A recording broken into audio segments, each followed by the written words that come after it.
दर्शन करेंगे।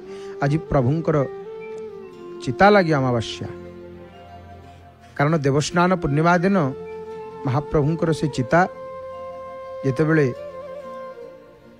जो चिता उलागी करा जाए से समय रे ताहा आजिर दिन रे अर्थात श्रावण मास अमावास्या तिथि रे लागी करा जाए। आउ श्री जगन्नाथ महाप्रभुंकर मस्तक हीरा खचित धड़ा चिता, बड़ ठाकुरंकर मस्तक नीला खचित नीलचिता एवं देवी सुभद्रांक मस्तक माणिक्य खचित नाली चिता लगी करा जाए। एवं जो ठाकुरंकर चिता आगरे ई चितारे जगत किणी हो जगन्नाथ माने ओडिशा को आम उत्कल कहीं गर्व करे कहले ना आमर जगन्नाथ धन। आमर धन किए? आमर धन होउछंती जगन्नाथ महाप्रभु।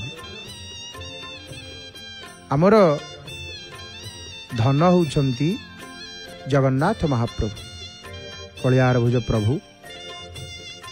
तो आज पवित्र चिता लागी अमावास्या आपण माने अति सुंदर भाव रे दर्शन करुचंती पतित पावन नारायणंकर, जो संपर्क रे आमे चर्चा करुथिला। आज गुरुवार रे विशेष रूप से माजेणा ही थाए। माजेणा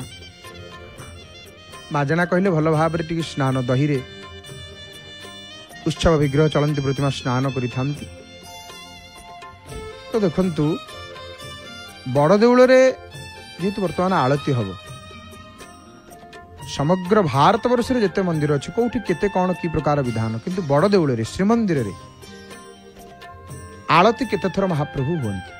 देखंतु भारत वर्ष रे प्रायतः समस्त मंदिर रे देवता मानकर आलती अनुष्ठित हुए, परंतु श्रीमंदिर रे श्रीजींकर आलती समय रे घंट मृदंग शंख काहाली ये सब बाजी न थाए।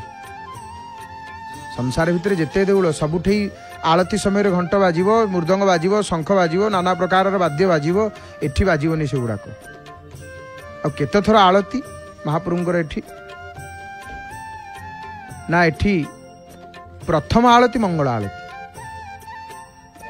प्रथम आलती मंगल आलती एवं आलती किए किए करिवे? प्रथम आलती मंगल आलती पालिया सिंहारी सेवक वितरच महापात्र महाभाग, तापर सकाळ धूप आलती पूजा पंडा सामंत महाभाग करिथांती।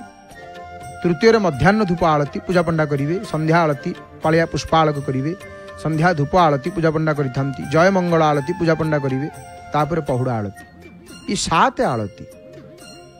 आउ ये आलती माने प्रथम रे कर्पूर आलती, द्वितीय रे 21 आलती, तृतीय रे रूपा आमर बटा पिष्ठक।